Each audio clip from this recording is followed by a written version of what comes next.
Tena koa tahina Randriamanana avy any afara tsy io ndrembeako no nitaizana za tokana tsy manana raitapo. Karaha manatsaka raha nitaiza? Tany afara tsy io. Tany Afaratsiny. Firy taona ianao tamin'izay? Tamin'izay 5 ambin'ny folo taona. Tena tsy hoe nandeha université na ohatr'izany. Nandehanako tany université angambany resaka témoignage na ohatr'izany.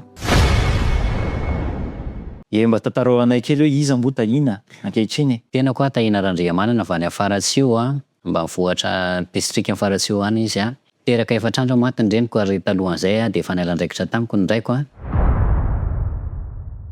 ndrembeako no nitaizana za tokana tsy manana raitapo. Kilasy fahenany ala tany am-pianarana no fahasahiranan'ny ndrembe Tamin'izany 6e zany ve nianatra tany Afaratsio? Tamin'ny 6e nianatra tany afara tsy io.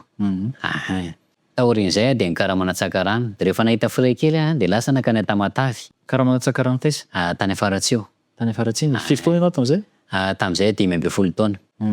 Dia tamin'iny rehefa avy eo lasa nandeha nakany Tamatavy dia mivarotra kakapo izao nandehandeha tamin'ny faha 9 ambin'ny folo taonako.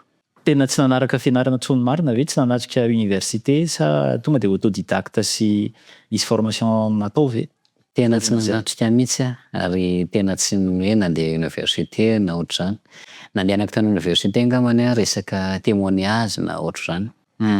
Fa ny tena nataoko formation ana ohatra hoe mitsidika orinasa famokarana izay mitovy amin'ny zavatra vokariko izany. Na za fotsiny mandeha hoe tia hanao visite orinasa foana moa izany nandehanako.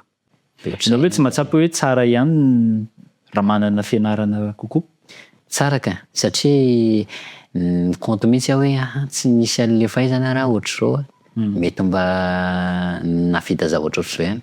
Raha plus an'izay zany mety tsara kokoa.